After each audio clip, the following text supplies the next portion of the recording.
अवैध मालाची तस्करी तसेच खून घरफोडीच्या घटनेत आरोपींना काहीच अवधीत जेरबंद करण्यात ग्रामीण गुन्हे शाखा पथक अव्वल राहत आहेत।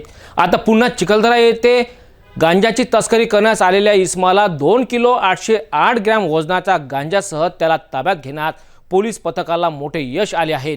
चिखलदरा येथील सोमवारखेडा गावातील एका घरात गांजा विक्रीकरिता येत असल्याची गुप्त माहिती मिळताच ग्रामीण गुन्हे शाखा पथकाला या धडक कारवाईमध्ये समोर जाऊन त्यांनी या आरोपीला ताब्यात घेतले आहे।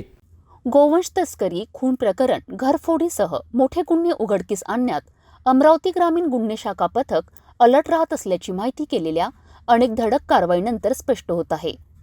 इकडे घरफोडी किंवा मर्डरची घटना घडली आणि तिकडे लगेचच काहीच क्षणात आरोपींचा ग्रामीण गुन्हे शाखा तात्काळ शोध घेत आहे। आता पुन्हा मेळघाटातील चिखलदरा तालुक्यात गांजाची तस्करी करणाऱ्याची पथकाने मुसके आवळले आहेत। चिखलदरा तालुक्यातील सोमवारखेडा येथे स्थानिक गुन्हे शाखेने मोठी कारवाई करत 2 किलो 808 किलोग्राम गांजा जप्त केला आहे। या प्रकरणात पोलिसांनी 30 वर्षीय आरोपी अजय मोतीलाल बेठे याला ताब्यात घेतले आहे।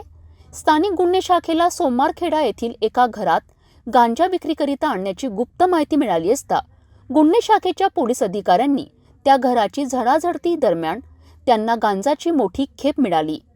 स्थानिक गुन्हे शाखेने कारवाई करत या प्रकरणाचा पुढील तपास चिखलदरा पोलीस करीत आहेत। ही कारवाई गुन्हे शाखेचे निरीक्षक किरण वानखडे यांच्या मार्गदर्शनात सहाय्यक पोलीस निरीक्षक सचिन पवार, पोलीस अंमलदार युवराज मानमोठे, हर्षद घुसे, सागर नाठे, रवींद्र वरखडे, शांताराम सोनवणे, स्वप्नील तोवर यांनी केली।